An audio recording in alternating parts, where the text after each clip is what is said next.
message, et ce sera un message en deux parties.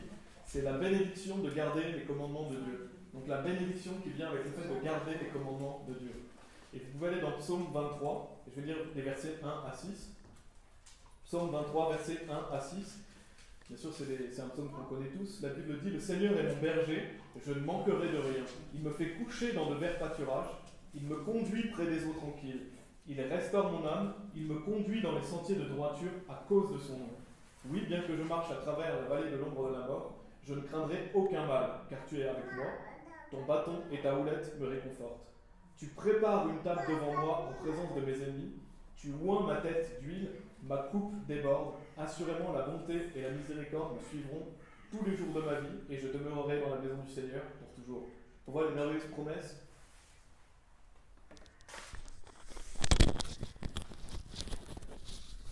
On voit les merveilleuses promesses du fait d'avoir le Seigneur comme notre berger. Et ce que je veux souligner, c'est dit « ma coupe déborde ». Quand vous servez Christ, votre coupe déborde. Dieu va vous bénir au-delà de ce que vous pensez même que vous pourrez être béni. Et donc, on va voir cette notion de bénédiction de garder les commandements de Dieu. Donc, c'est une bénédiction en tant que chrétien que nous avons de pouvoir garder les commandements de Dieu. Et Dieu va nous bénir pour ça. Donc ça, c'est un premier message. On va vraiment poser des fondations. On va voir la notion de grâce, de loi, etc. Et dans un deuxième message, je vais développer un peu plus le dernier point qu'on va voir aujourd'hui. Et je vais donner très certainement l'exemple de Mardochée. Je ne sais pas si vous connaissez, c'est dans le livre d'Esther. Et je vais utiliser ce passage de la vie de Mardochée, plusieurs passages de sa vie pour montrer qu'il a été béni parce qu'il a gardé les commandements de Dieu. Et donc j'avais commencé une série sur l'affliction, je continuerai aussi ces messages là-dessus. Aujourd'hui, je vais vraiment faire un double message sur la bénédiction de garder les commandements de Dieu.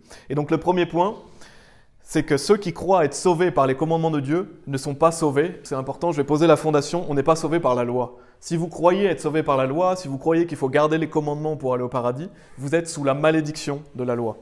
Parce qu'en tant que chrétien, si on suit la loi, si on garde les commandements de Dieu, alors on va être béni. Mais les gens qui se mettent sous la loi pour être sauvés, ils sont maudits. C'est ce que dit la parole de Dieu.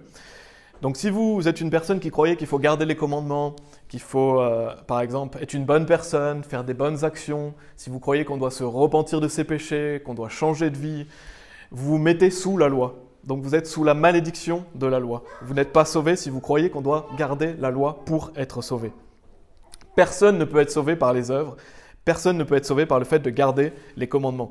Et on pourrait se dire, oui, c'est évident, parce que bien sûr, si vous êtes sauvé, pour vous, c'est évident. Mais il y a 1,329 milliard de personnes dans le monde, qui s'appellent les catholiques, qui croient être sauvés par la loi. Ça veut dire que plus d'1 milliard de personnes croient qu'ils vont être sauvés par la loi. Donc pour nous, ça paraît évident, mais eux croient dans ces choses. Ils ont été trompés, mais ils croient dans le fait qu'en gardant la loi, ils vont mériter d'aller au paradis. Il n'y a pas que les catholiques, bien sûr, il y a les orthodoxes, il y a beaucoup de protestants, la grande majorité protestants, il y a les luthériens, les témoins de Jéhovah, beaucoup de dénominations qui se disent chrétiens, qui ne sont pas des chrétiens, croient dans le fait de garder la loi pour aller au paradis. Notamment la fausse chrétienté, mais il y a aussi beaucoup de fausses religions qui prônent le fait qu'il faut garder les commandements pour aller au paradis. Donc c'est un salut par les œuvres. Et tous les gens qui croient qu'on peut perdre le salut aussi, ou qu'il faut se repentir de ses péchés, comme j'ai mentionné, arrêter de pécher, tous ces gens se mettent sous la loi.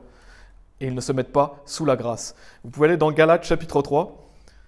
Donc ça, c'est vraiment pour poser une fondation. Le salut est par la foi, pas par les œuvres. Et on va aller plusieurs fois dans Galates, si vous voulez garder quelque chose dans Galates, et dans Romains aussi. Beaucoup de passages qui parlent de cela. Galates chapitre 3, versets 10 et 11. Il est dit « Car tous ceux qui sont des œuvres de la loi sont sous la malédiction, car il est écrit « Maudit est quiconque ne continue pas dans toutes les choses qui sont écrites dans le livre de la loi pour les faire. Mais qu'aucun homme n'est justifié par la loi à la vue de Dieu, cela est évident, car le juste vivra par la foi. » Donc on voit que si on essaie de garder la loi et de garder les commandements de Dieu pour être sauvé, on est sous la malédiction de la loi. Vous vous mettez sous une malédiction. Pourquoi ? Car il est écrit « Maudit est quiconque ne continue pas dans toutes les choses qui sont écrites dans le livre de la loi pour les faire. » Si vous mettez sous la loi, vous êtes maudit parce qu'il faudrait garder toute la loi. Et si vous ne le faites pas, eh ben vous êtes maudit. Vous vous mettez sous la malédiction de la loi parce que la loi n'est pas écrite pour nous sauver, elle est là pour nous condamner. Et ça, je vais y revenir. Mais qu'aucun homme n'est justifié par la loi à la vue de Dieu. Donc Dieu ne peut pas être plus clair. Aucun homme ne peut être justifié par la loi à la vue de Dieu. Et notez ce qu'il est dit, il est dit « cela est évident ». Donc c'est évident, on ne peut pas être sauvé par la loi. Pourtant, des gens croient qu'on peut être sauvé par la loi. Et Dieu nous dit « c'est évident ». Mais les gens croient quand même dans cela, malheureusement. Et donc, il faut leur dire, vous ne pouvez pas être sauvés par la loi. Et on va le voir un peu plus tard. Pourquoi ? Parce qu'on est tous pécheurs. Personne n'atteint la gloire de Dieu. Personne ne peut garder la loi complètement. Et donc on va voir d'autres versets qui montrent que personne ne peut être sauvé par le fait de garder les commandements. Il y en a beaucoup dans la Bible. Je vais en mentionner quelques-uns. Vous pouvez aller dans Romains chapitre 3. Et si vous avez quelque chose, gardez dans Galates, on va y revenir. Romains chapitre 3. Et je vous encourage à bien connaître ces passages, si vous rencontrez des gens dans la rue, s'ils ont besoin de plus de versets par rapport à votre présentation. Justement, bien leur montrer qu'ils ne peuvent pas être sauvés par la loi, parce que beaucoup de gens croient dans cela. Et il y a beaucoup de passages dans Galates, dans Romains, qui sont vraiment très clairs. Romains chapitre 3, versets 19 et 20. Il est dit « Maintenant, nous savons que toutes les choses que la loi dit, elle les dit à ceux qui sont sous la loi, afin que toute bouche puisse être fermée et que tout le monde puisse être rendu coupable devant Dieu. Par conséquent, par les actions de la loi, il n'y aura aucune chair justifiée à sa vue, car par la loi vient la connaissance du péché. » Donc on voit que quand on est face à la loi, normalement, si on est sincère et honnête, toute bouche puisse être fermée. Normalement, on ne peut rien dire. Je suis coupable, je ne peux pas y arriver. Donc c'est l'effet que doit faire la loi, normalement, ça ferme la bouche des gens. Parce que les gens se disent, mais je ne peux pas y arriver par mes propres forces.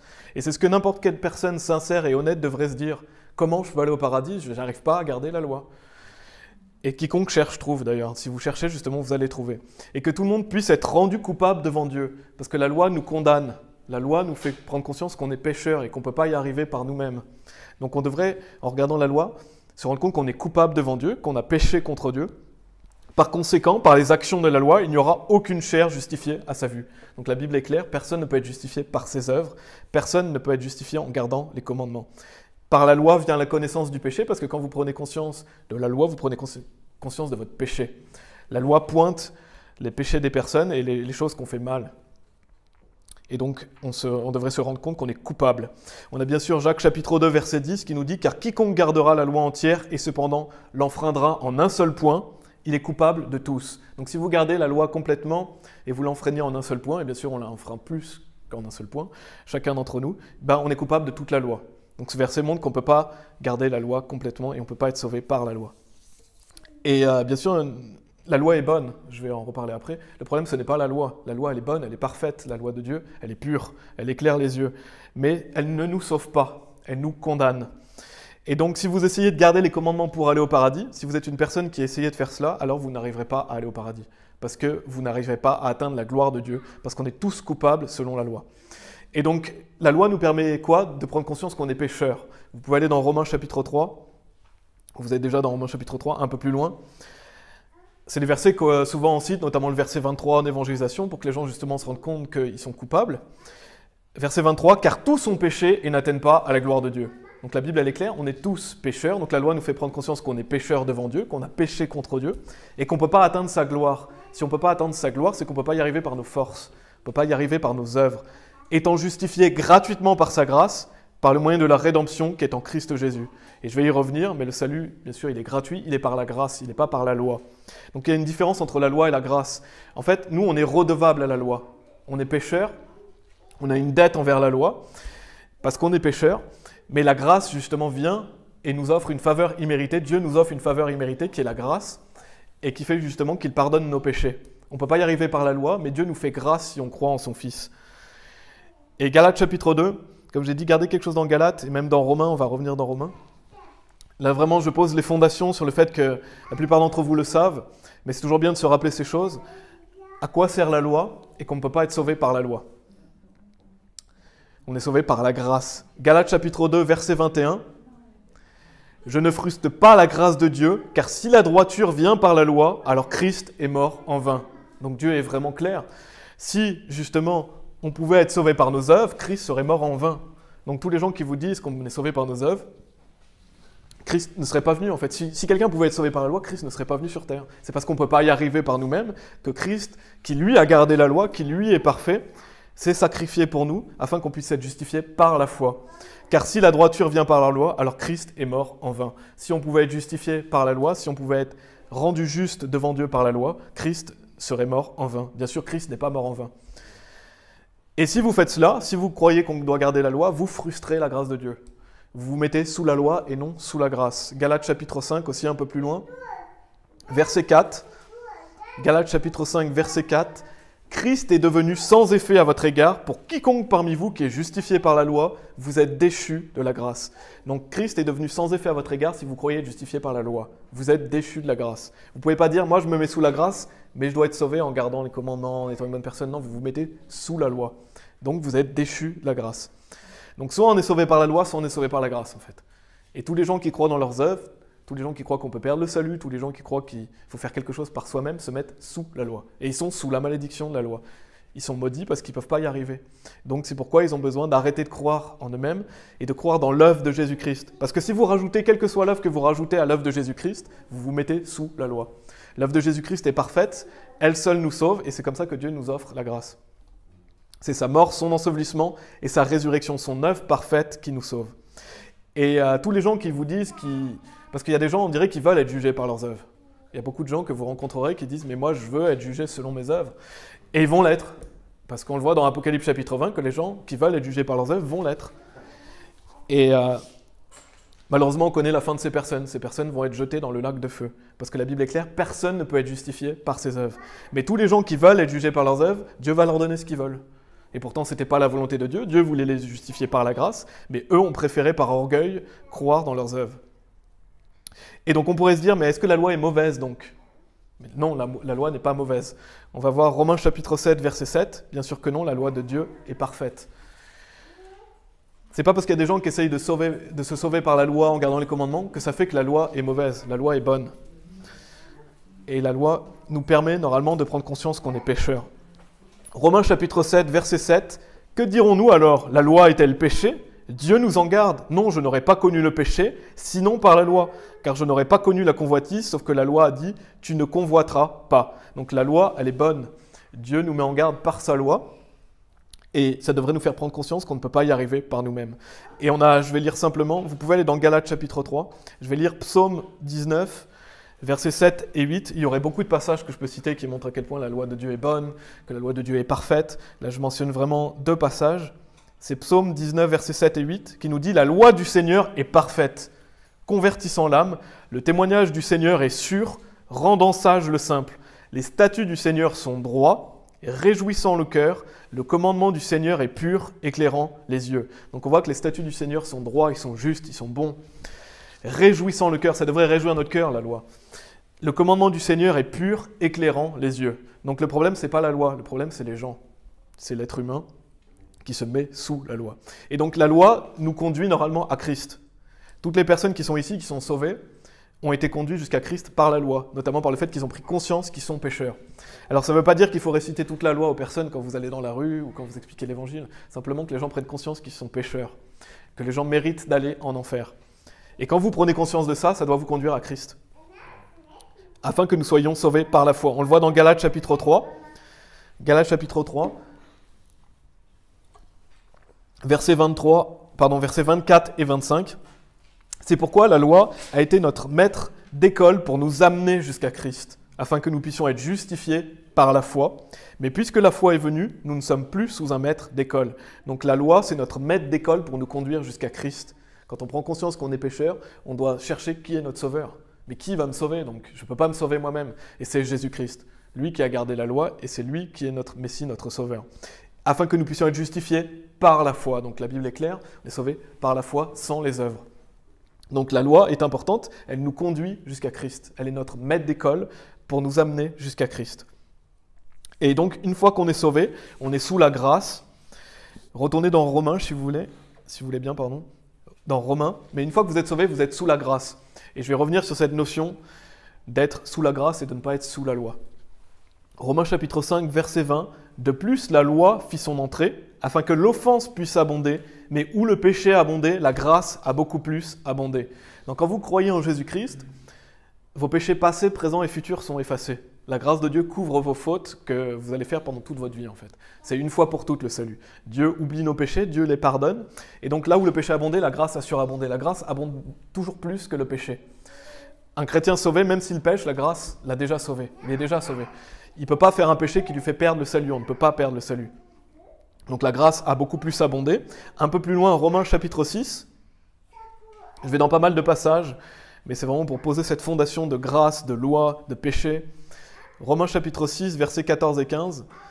Car le péché n'aura pas d'emprise sur vous, car vous n'êtes pas sous la loi, mais sous la grâce. Alors quoi? Pécherons-nous parce que nous ne sommes pas sous la loi, mais sous la grâce? Dieu nous en garde. Et ça, c'est une notion aussi importante. Une fois que vous êtes sauvés, c'est pas parce que vous êtes sous la grâce qu'on peut pécher librement. C'est-à-dire qu'il n'y a pas de conséquences, comme si vous pourriez pécher sans conséquence. Non, il y a une conséquence. Dieu va vous châtier si vous péchez. Bien sûr, vous irez toujours au paradis, vous êtes toujours enfant de Dieu. Mais c'est pas parce qu'on est sous la grâce qu'on peut faire n'importe quoi et qu'on peut pécher comme on veut. Oui, théoriquement, vous pouvez pécher, mais il y aura une conséquence. Parce que vous avez toujours la chair, donc vous êtes toujours capable de pécher. Mais la Bible dit, alors quoi pécherons-nous parce que nous ne sommes pas sous la loi, mais sous la grâce, Dieu nous en garde. Donc une fois que vous êtes sauvés, vous devez obéir à Dieu, obéir à ses commandements, c'est ce qu'on va voir après. Donc ce n'est pas une excuse pour pécher du fait d'être sous la grâce. On ne peut pas dire « Ah, mais je suis sous la grâce, donc je peux faire ce que je veux ». Non, il n'y a pas d'excuse au péché. Donc la réponse, elle est évidente. Ce n'est pas parce qu'on est sous la grâce qu'on peut pécher librement, sans conséquence. Et Romains chapitre 6, donc un peu plus tôt, versets 1 et 2, il est dit « Que dirons-nous alors? Continuerons-nous dans le péché afin que la grâce puisse abonder? Dieu nous en garde. Comment pourrions-nous, qui sommes morts au péché, encore y vivre ?» Donc ce n'est pas une excuse pour continuer dans le péché parce qu'on est sous la grâce. Et donc on va voir cette notion du fait d'être sous la grâce et pas sous la loi. Parce que je ne sais pas si vous avez déjà entendu des personnes qui ont sorti cette carte Joker, des gens qui vont vous dire, quand vous allez leur dire, voilà, ça c'est un péché, vous ne devriez pas faire ça. Ou des personnes à qui vous allez dire, vous devez garder les commandements de Dieu, même si vous n'êtes pas sous la loi. Il y a des gens qui vont vous dire, ah mais attendez, je ne suis pas sous la loi, je suis sous la grâce. Donc il y a des gens qui vont utiliser cette carte Joker pour justifier leur péché en fait. Et ce n'est pas ce que veut dire ce passage, justement, on va l'étudier. Mais il y a des personnes non sauvées qui utilisent ça. C'est-à-dire que vous allez rencontrer par exemple des personnes dans des églises évangéliques libres, ou même des pentecôtistes, des charismatiques, qui vont vous dire « Ah mais qui es-tu pour me juger? Moi je suis sous la grâce, je ne suis pas sous la loi. Pourquoi tu veux me ramener sous la loi ?» Donc il y a des personnes non sauvées qui vont vous donner cette carte, mais il y a des personnes sauvées aussi qui vont faire ça. Vous allez rencontrer des personnes sauvées, quand vous allez leur dire « Ah ça c'est pas bien », ils vont dire « Mais attends, je suis sous la grâce, donc je peux faire ce que je veux. » Et c'est pas ce que ça veut dire. C'est ce qu'on va voir aujourd'hui. C'est pas parce qu'on est sous la grâce et pas sous la loi qu'on jette les commandements de Dieu à la poubelle. Les commandements de Dieu sont toujours d'actualité. Donc on est sous la grâce, on n'est pas sous la loi, mais on ne va pas rejeter tout l'Ancien Testament, on ne va pas rejeter la loi de Dieu, on ne va pas rejeter les choses qui sont bonnes pour nous, rejeter les commandements de Dieu parce qu'on est sous la grâce et pas sous la loi. La loi, elle est toujours importante pour nous. On va voir dans Galates chapitre 3. Donc cette notion de on est sous la grâce, on n'est pas sous la loi, ce n'est pas une raison pour aller pécher, ce n'est pas une raison pour ne pas garder les commandements de Dieu ou faire ce qu'on veut. Galates chapitre 3, versets 9 à 13. Ainsi donc, ceux qui sont de la foi sont bénis avec le fidèle Abraham, car tous ceux qui sont des œuvres de la loi sont sous la malédiction. Donc on l'avait vu, si vous vous mettez sous la loi, vous êtes sous la malédiction de la loi, car il est écrit, donc ça je l'avais déjà lu, « Maudit est quiconque ne continue pas dans toutes les choses qui sont écrites dans le livre de la loi pour les faire. » Pourquoi vous êtes sous la malédiction quand vous êtes sous la loi? Parce que vous n'êtes pas capable de garder toute la loi. Mais qu'aucun homme n'est justifié par la loi à la vue de Dieu, cela est évident, car le juste vivra par la foi. Et après il est dit, et la loi n'est pas de la foi, mais l'homme qui les fait vivra par elle. Christ nous a rachetés de la malédiction de la loi, étant fait une malédiction pour nous, car il est écrit, maudit est quiconque pend à un arbre. Donc on voit encore une fois qu'une personne qui est sous la loi, bien sûr, ne peut pas être sauvée, parce qu'il est maudit, il ne peut pas garder la loi. Mais Dieu merci, le salut est par la foi en Jésus-Christ, le salut est gratuit. Une fois que vous êtes sauvés, vous êtes rachetés de la malédiction de la loi. Car Jésus s'est fait péché pour vous, Jésus s'est fait malédiction pour nous, afin qu'on puisse être justifié par la foi. Donc en fait, le fait de ne plus être sous la loi, comme dit la Bible, qu'est-ce que ça veut dire? Ça veut dire que vous n'êtes pas sous la malédiction de la loi. On n'est pas sous la malédiction de la loi une fois qu'on est sauvé. On est sous la grâce. Donc être sous la malédiction de la loi, ça veut dire que vous êtes sous la condamnation, parce que la loi, c'est ce qui nous condamne. Donc une personne qui se met sous la loi se condamne elle-même à l'enfer. Nous, on n'est plus sous la malédiction de la loi. On ne peut plus aller en enfer. On est sauvés. Et donc les gens qui sont sous la malédiction de la loi sont dans une sentence de damnation, parce que la fin, justement, c'est qu'ils vont être jugés par leurs œuvres et vont aller en enfer. Quelqu'un qui se met sous la loi va aller en enfer, il se damne en fait. Alors qu'une personne sauvée, une fois que vous êtes sauvé, vous êtes libéré de la malédiction de la loi par Jésus-Christ. Et c'est ça que ça veut dire. le fait de ne pas être sous la loi mais sous la grâce, ça veut dire que vous n'êtes plus sous la malédiction de la loi. Vous n'êtes pas redevable à la loi parce que vous êtes sauvé. Mais est-ce que c'est une excuse pour aller pécher? Non. C'est pas parce qu'on n'est plus sous la malédiction de la loi, c'est pas parce qu'on est qu'on n'est plus sous la loi que c'est une excuse pour aller pécher. Parce qu'on garde les commandements de Dieu pour lui être agréable. Pourquoi il est important pour nous de garder les commandements de Dieu? Pour être agréable à notre Père, pour lui montrer notre amour. Quand vous gardez les commandements, Jésus, on va le voir, mais il dit, si vous m'aimez, gardez mes commandements. Donc, comment vous démontrez votre amour envers Dieu? En gardant ses commandements, en gardant ses statuts, en obéissant à Dieu. Jésus, dans Jean chapitre 14, verset 15, et je vais y revenir, il dit, si vous m'aimez, gardez mes commandements. Et donc Dieu s'attend à ce qu'on garde ses commandements par amour pour lui être agréable. Même si on est sous la grâce, on veut plaire à Dieu. Galates chapitre 5, donc là on était dans Galates chapitre 3. Là dans cette deuxième partie, je voulais vraiment expliquer qu'est-ce que ça veut dire le fait de ne pas être sous la loi mais sous la grâce. Et il faut vraiment être prudent avec ce passage parce que beaucoup de gens le déforment et l'utilisent pour justifier leur péché. C'est pas ce qu'on veut. On ne veut pas utiliser ce passage pour dire « Ah, moi je ne vais pas à l'église parce que je suis sous la grâce.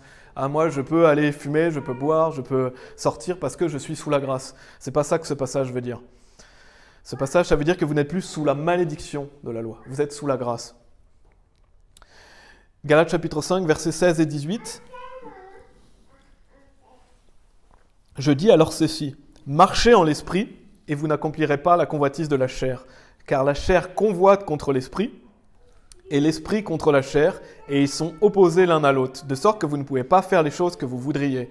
Mais si vous êtes conduit par l'esprit, vous n'êtes pas sous la loi. Donc, quand vous êtes dans l'esprit, vous ne péchez pas.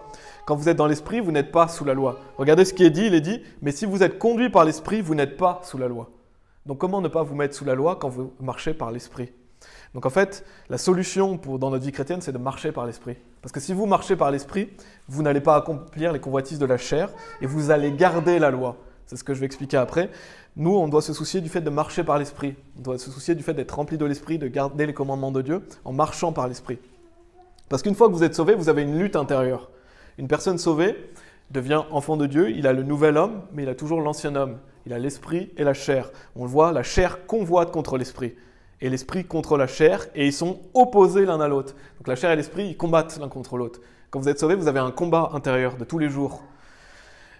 Et bien sûr, vous n'arrêterez jamais de pécher. Je ne suis pas en train de vous dire que vous arriverez à un degré où vous arrêterez de pécher. C'est impossible d'arrêter de pécher. Mais on doit justement vouloir marcher par l'esprit, pour ne pas accomplir les convoitises de la chair. Et donc si vous êtes conduit par l'esprit, vous n'êtes pas sous la loi. Donc une personne sauvée est sous la grâce, il a la vie éternelle, il est sauvé éternellement. Mais une fois que vous êtes sauvé, marchez par l'esprit justement pour ne pas marcher par la chair. Et bien sûr, vous ne pouvez plus aller en enfer, comme je l'ai dit, une fois que vous êtes sauvé, vous êtes toujours sauvé. Dieu est votre Père. Qu'est-ce qui va se passer si vous commettez des péchés? Dieu va vous corriger et vous châtier, parce qu'il vous aime, parce qu'il sait qu'il n'y aura pas de conséquences à vos péchés éternellement. Vous êtes sauvés, mais vous aurez des conséquences sur cette terre. Et on voit dans Galates chapitre 5, donc on a vu versets 16 et 18, on va lire la suite, versets 19 à 25. Or, les œuvres de la chair sont manifestes.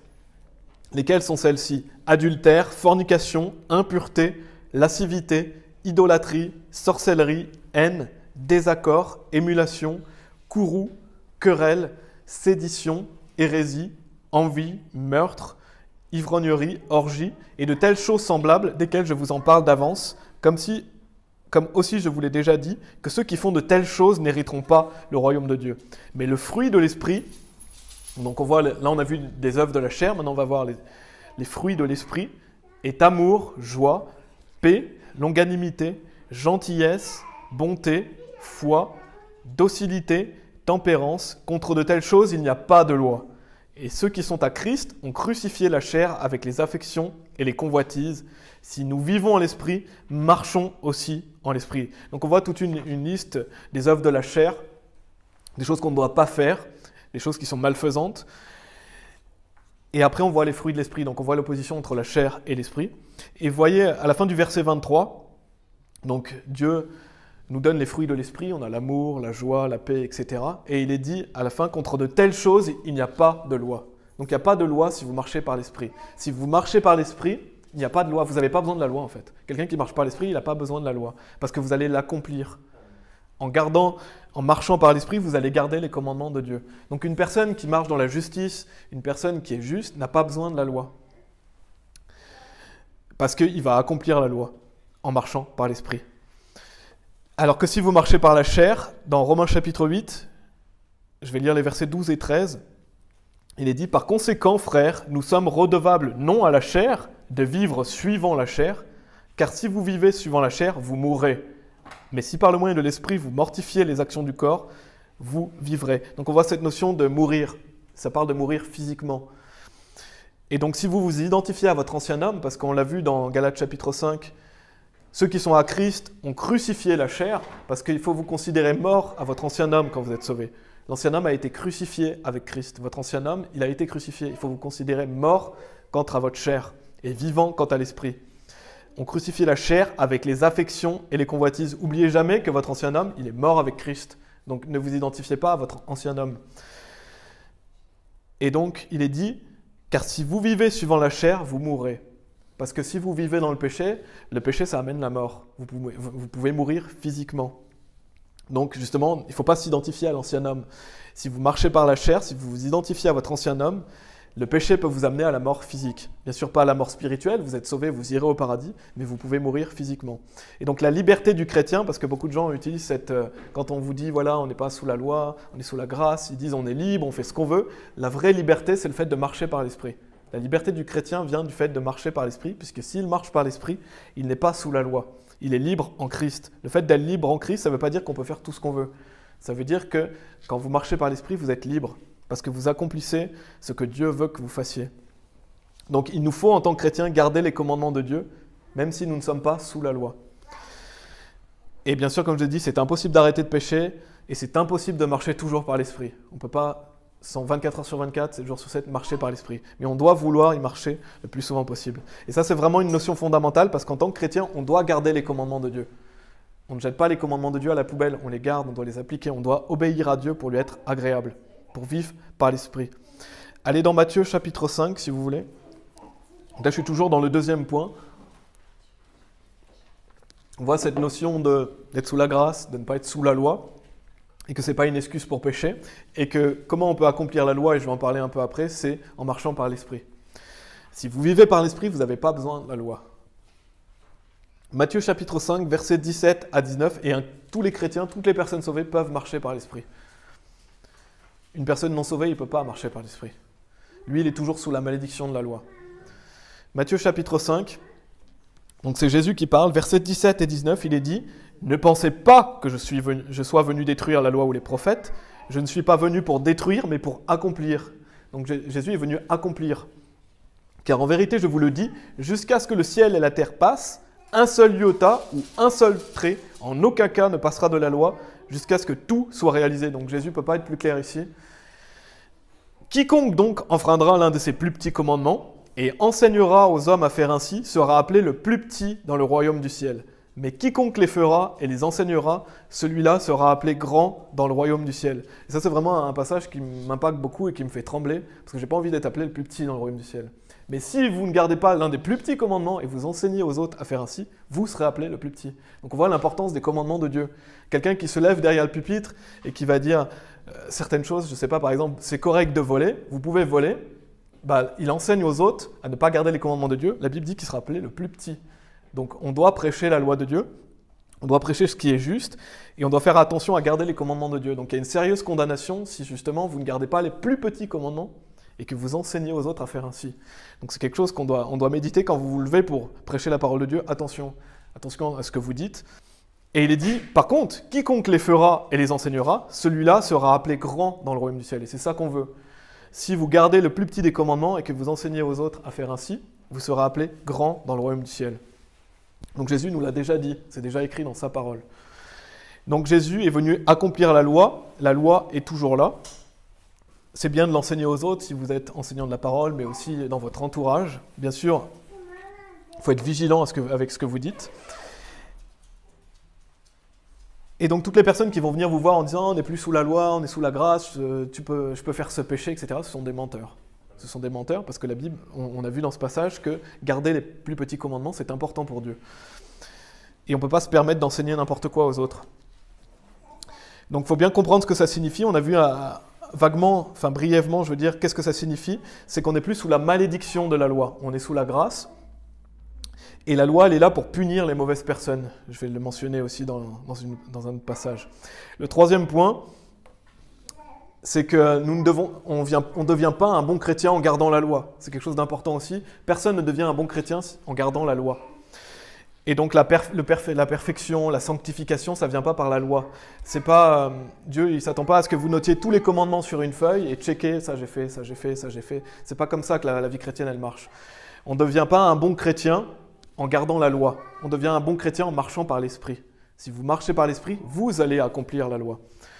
Donc bien sûr, c'est important de lire toute la Bible, et je vais en reparler, c'est important de checker si vraiment vous marchez par l'esprit, mais on ne devient pas un bon chrétien en gardant la loi.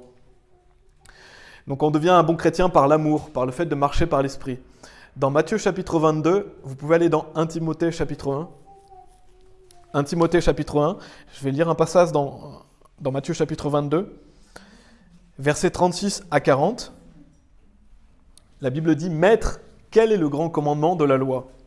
Et donc Jésus répond, Jésus lui dit « Tu aimeras le Seigneur ton Dieu de tout ton cœur, et de toute ton âme, et de tout ton cerveau, de toute ton intelligence. C'est le premier et grand commandement. Et le second lui est semblable, tu aimeras ton voisin comme toi-même. De ces deux commandements dépendent toute la loi et les prophètes. » Donc on voit les deux plus grands commandements, c'est le fait d'aimer Dieu et le fait d'aimer son prochain. Si vous marchez par l'esprit, vous allez aimer Dieu, vous allez aimer votre prochain. Vous allez accomplir la loi en marchant par l'esprit. Parce que si vous marchez par l'esprit, vous allez aimer votre prochain. Vous allez aimer Dieu. Et donc il est dit en plus, de ces deux commandements dépendent toute la loi et les prophètes. Si vous faites ces choses-là, vous gardez la loi. Donc si vous aimez Dieu, si vous aimez votre prochain, vous gardez la loi. 1 Timothée chapitre 1, verset 5, nous dit « Or la fin du commandement », donc on voit la fin du commandement, « est la charité procédant d'un cœur pur et d'une bonne conscience et d'une foi non feinte. » Donc la fin du commandement, c'est la destination finale. C'est l'accomplissement de la loi en fait. Quel est l'accomplissement de la loi? Quelle est la destination finale? La charité procédant d'un cœur pur et d'une bonne conscience et d'une foi non feinte. Si vous marchez dans la charité, si vous avez un cœur pur ou une bonne conscience et une foi non feinte, c'est la fin du commandement. Ça veut dire que vous avez accompli la loi. Et c'est ce qu'on doit vouloir en tant que chrétien. Donc on ne devient pas un bon chrétien en gardant la loi. On devient un bon chrétien en marchant dans la charité et c'est là où on accomplit la loi. Le fait de garder la loi, ça se fait par marcher par l'esprit. Donc une personne juste marche dans la charité. On voit dans Romains chapitre 13, verset 10. Romains chapitre 13, verset 10. Il est dit « L'amour ne fait pas de mal à son voisin. » Donc si vous marchez dans la charité, vous ne ferez pas de mal à votre prochain. Par conséquent, l'amour est l'accomplissement de la loi. Donc la Bible est claire, l'accomplissement de la loi, c'est l'amour. Si vous marchez dans la charité, vous allez aimer Dieu, vous allez aimer votre prochain, vous n'avez plus besoin de la loi. Vous l'accomplissez. Et on était dans 1 Timothée chapitre 1, pardon, j'aurais dû vous dire d'y rester, je vais lire sinon les versets 9 et 10. Il est dit « Sachant ceci, que la loi n'est pas faite pour un homme droit. » Donc notez que la Bible dit que la loi n'est pas faite pour un homme droit. Si vous êtes un homme droit, si vous êtes un homme juste, la loi n'est pas faite pour vous, vous n'en avez pas besoin, parce que vous l'accomplissez. Bien sûr, comme je l'ai dit, c'est impossible de toujours marcher par l'esprit. On ne peut pas tout le temps marcher par l'esprit, mais on doit vouloir marcher par l'esprit. Mais pour les sans-loi et les désobéissants, pour les impies et les pécheurs, pour les irreligieux et les profanes, pour les meurtriers de père et les meurtriers de mère, et les assassins, pour les proxénètes, pour ceux qui se souillent avec des hommes, pour les voleurs d'hommes, pour les menteurs, pour les parjures, et s'il y a toute autre chose qui soit contraire à la saine doctrine. Donc on voit que la loi, elle est faite pour punir les personnes malfaisantes. Voilà pourquoi la loi est là. Et la loi est importante. La loi est importante parce qu'elle punit les personnes malfaisantes. Donc on a toujours besoin de la loi. Mais en tant que chrétien, si on marche par l'esprit, nous, on n'a pas besoin de la loi. Et par exemple, on pourrait imaginer, si vous êtes une personne juste, justement, qui marchait par l'esprit, même s'il n'y avait pas de loi, même si le gouvernement dit « Ah, il n'y a plus de loi », vous allez la garder automatiquement, en fait. Vous n'avez pas besoin qu'on vous dise « Voilà, vous ne devez pas faire ça, vous ne devez pas faire ça », parce que si vous marchez par l'esprit, vous allez ne pas faire ces choses-là. Par contre, on en a besoin parce qu'il y a beaucoup de gens qui ne marchent pas par l'esprit. Si on enlevait la loi, ce serait le chaos, ce serait n'importe quoi. S'il n'y avait pas un minimum de lois, même s'il y a beaucoup de lois qui ne sont pas justes, il y a un minimum de lois dans nos nations, et heureusement, parce que sinon, ce serait le chaos. Si vous enlevez les lois, ce serait n'importe quoi. Parce que la plupart des gens ont le cœur mauvais et font n'importe quoi. Donc si vous marchez par l'esprit, vous n'avez pas besoin de la loi, vous allez l'accomplir. Par contre, la loi, elle est pertinente aujourd'hui, elle est toujours d'actualité, parce qu'elle est là pour punir les personnes malfaisantes, elle est là pour punir les mauvaises choses. Il y a une conséquence aux mauvaises choses qu'on fait. Et donc, quelle est la pertinence de la loi pour le chrétien? Pour nous, aujourd'hui, quelle est la pertinence de la loi? C'est de comprendre ce qui est bien et mal, et c'est de mieux connaître Dieu aussi. Pourquoi il faut lire l'Ancien Testament? Pourquoi il faut lire la loi de Dieu? Parce qu'on doit lire ces passages. Ça nous permet de mieux comprendre qui est Dieu, ça nous permet de mieux discerner le bien et le mal. Ah, ça, c'est profane, ça, c'est bien. Et ça permet aussi de se checker. Parce que quand vous lisez la loi, ça vous permet de vous checker. Ah mince, je fais ça. Ça veut dire que là, je ne marche pas par l'esprit. Il faut que je rectifie ça. Donc la loi, elle est très importante. Ça permet de prendre conscience qu'est-ce qu'on fait de bien, qu'est-ce qu'on fait de mal. Et donc, quand vous lisez la loi, regardez justement s'il y a des choses dans votre vie que vous faites mal. Et marchez par l'esprit afin de ne plus faire ces choses. Car si vous violez les lois morales de Dieu, dans l'Ancien Testament, il y a quelque chose qui ne va pas. Vous ne pouvez pas dire, moi je marche par l'esprit, par contre je viens de lire là dans la loi que c'est pas bien et que je le fais quand même. Non, justement, vous devez arrêter de faire ces choses. Donc la loi de Dieu, elle est importante, c'est bien de la lire. Ça nous permet de faire la distinction entre le bien et le mal, ça nous permet de mieux connaître Dieu, ça nous permet de voir si on fait bien les choses.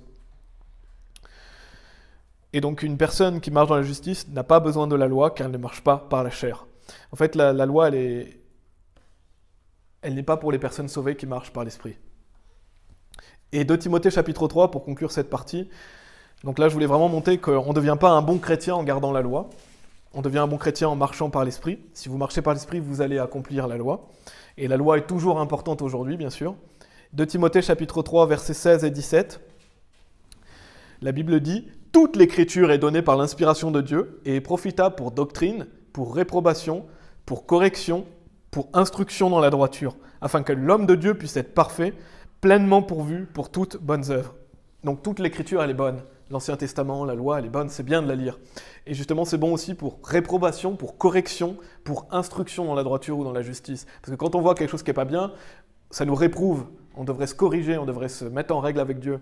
Donc c'est bien de prêcher sur la loi, c'est bien de lire les passages là-dessus. Et d'ailleurs, la loi de Dieu va être appliquée pendant le millénium, donc il vaut mieux la connaître maintenant. Mais c'est bien pour s'instruire, pour corriger ce qui ne va pas. Et c'est profitable pour la doctrine. Donc on ne jette pas la loi de Dieu à la poubelle. La loi de Dieu est toujours profitable, elle est toujours pertinente, elle est parfaite.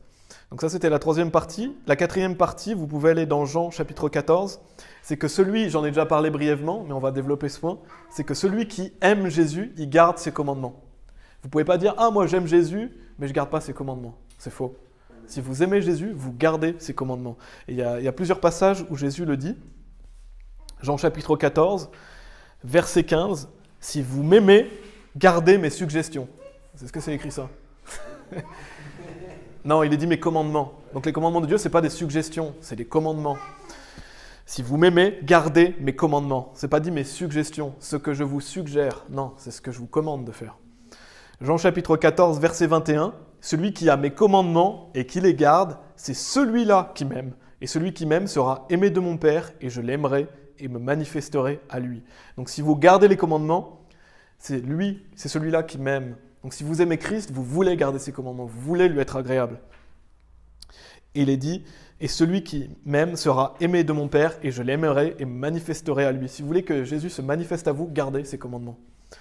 Jean chapitre 15, verset 10, un peu plus loin. « Si vous gardez mes commandements, vous demeurerez dans mon amour, de même que j'ai gardé les commandements de mon Père et que je demeure dans son amour. » Jésus, il a gardé les commandements de son Père. Il les a gardés parfaitement.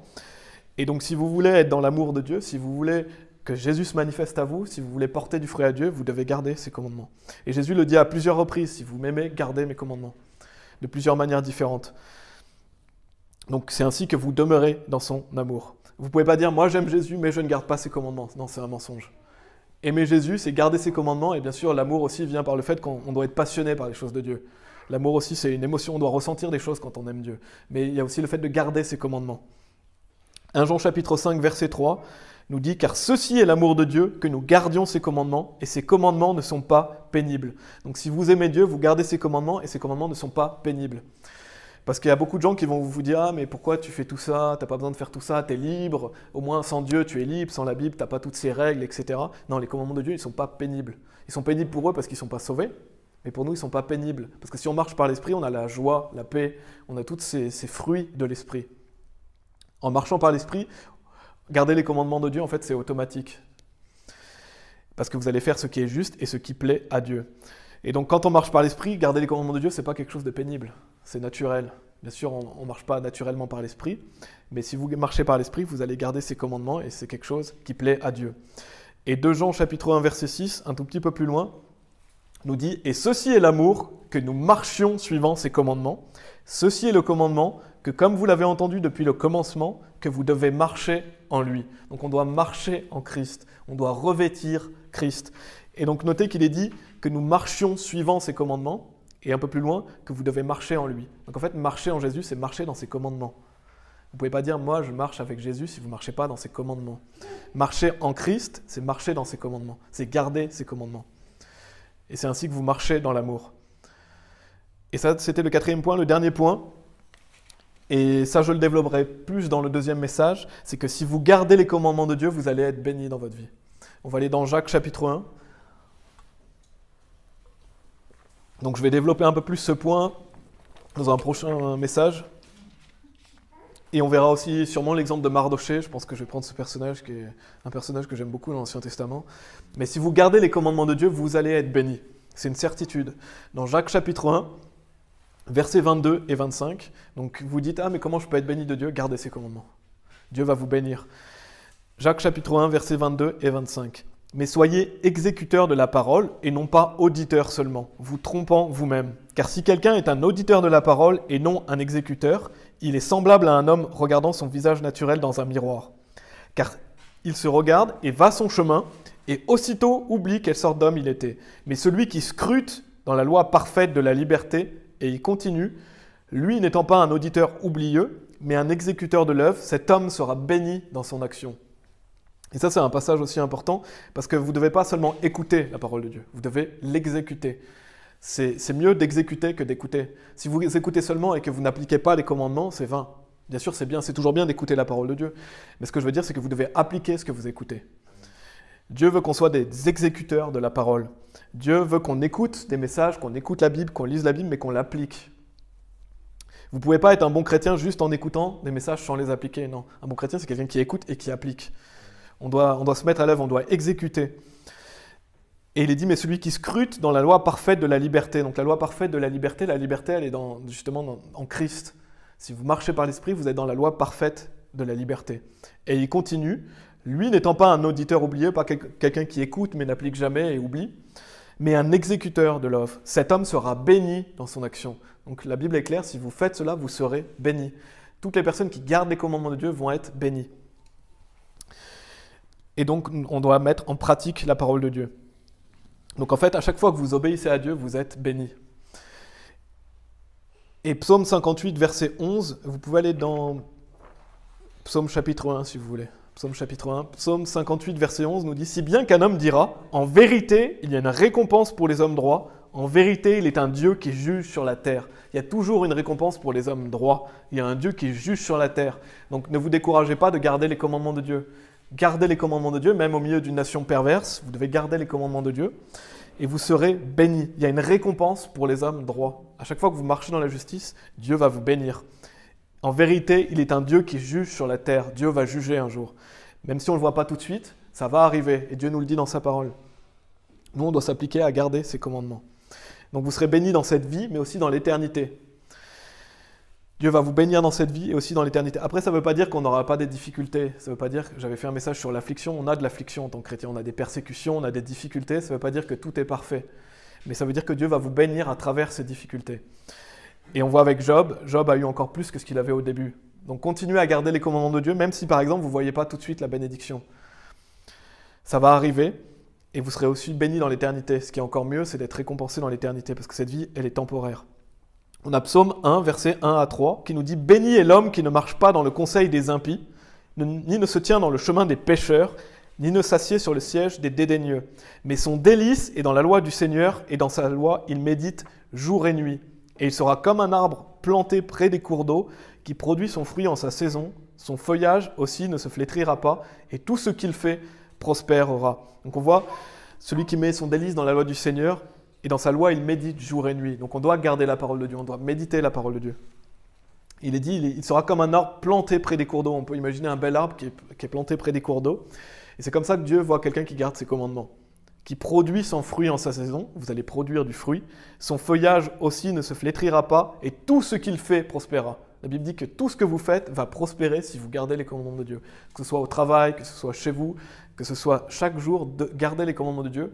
Et la Bible vous dit que vous allez prospérer. Et bien sûr, la prospérité n'est pas forcément comme on l'imagine. Prospérité, ça ne veut pas dire que vous allez avoir toutes les richesses, vous allez avoir tout ce que vous voulez. La prospérité de Dieu, c'est ce qui est bon pour nous. Ça ne veut pas dire que tout le monde va être riche. C'est pas ça que dit la Bible. On ne prêche pas un évangile de prospérité. Vous allez prospérer parce que Dieu va vous bénir. Dieu va permettre que vous ayez ce dont vous avez besoin et vous allez pouvoir lui porter du fruit, lui être agréable. Et on a dans l'Ancien Testament Jérémie chapitre 17. Donc je ne sais pas pour vous, mais moi je veux être cet arbre planté près des cours d'eau. Justement, je veux être béni par Dieu. Je veux que Dieu se dise, voilà un arbre planté près des cours d'eau. Et je veux que Dieu fasse en sorte que mon feuillage ne va pas se flétrir, que je porte mon fruit en ma saison et que je prospère. Si vous voulez ça, gardez les commandements de Dieu. Jérémie chapitre 17, versets 7 et 8. C'est le dernier passage dans lequel je vais, dans l'Ancien Testament. Il est dit « Béni est l'homme qui se confie dans le Seigneur et duquel le Seigneur est l'espérance. Espérez toujours en Dieu, confiez-vous toujours en Dieu. Car il sera comme un arbre planté près des eaux et qui étend ses racines le long d'une rivière et qui ne verra pas venir la chaleur et sa feuille sera verdoyante et ne sera pas en peine l'année de la sécheresse et ne cessera pas de porter du fruit. » Donc on voit encore cette merveilleuse image que Dieu fait avec quelque chose de naturel, de notre monde naturel, avec l'arbre, les cours d'eau. La feuille verdoyante, la chaleur ne va pas vous faire du mal parce que Dieu vous protège. Même à travers les tribulations, les difficultés, Dieu est avec vous. Et il est dit, ne sera pas en peine l'année de la sécheresse et ne cessera pas de porter du fruit. Donc si vous voulez porter du fruit aussi, déjà on doit tous aller prêcher l'évangile. Qu'on ait des péchés ou non dans sa vie, on a tous des péchés. Donc tout le monde doit aller prêcher l'évangile. Et si vous gardez les commandements de Dieu, vous allez encore porter plus de fruits. Dieu va vous bénir. Si vous voulez porter du fruit à Dieu, gardez ses commandements. Et même si vous avez des péchés, allez évangéliser. Dieu va vous tailler, il va vous purger. Et donc dans un prochain message, on va un peu développer cette partie et j'irai sûrement étudier Mardoché. Donc simplement, je vais faire une conclusion par rapport à ce message. Qu'est-ce qu'on a vu aujourd'hui? On a vu qu'on ne peut pas être sauvé par la loi, que ceux qui croient être sauvés par la loi sont sous la malédiction de la loi, parce qu'ils ne sont pas capables de garder toute la loi.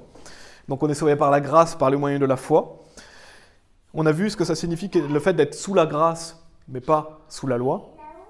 Donc ce n'est pas une excuse pour pécher, c'est qu'on n'est pas sous la malédiction de la loi, quand on est sous la grâce, quand on est sauvé. On a vu qu'on ne devient pas un bon chrétien en gardant la loi, mais on devient un bon chrétien en marchant par l'esprit, on devient un bon chrétien en servant Dieu.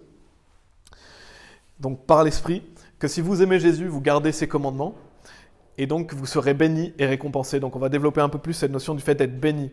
Le titre du message, c'était la bénédiction de garder les commandements de Dieu. Appliquez-vous à garder la parole de Dieu, à appliquer ses commandements, et Dieu va vous bénir. Et vous serez en plus récompensés, parce que si vous obéissez à Dieu, si vous allez prêcher l'évangile, si vous prêchez la parole de Dieu, Dieu vous récompensera. On va prier. Merci déjà Seigneur de nous avoir sauvés gratuitement, parce qu'on n'est pas capable de garder la loi.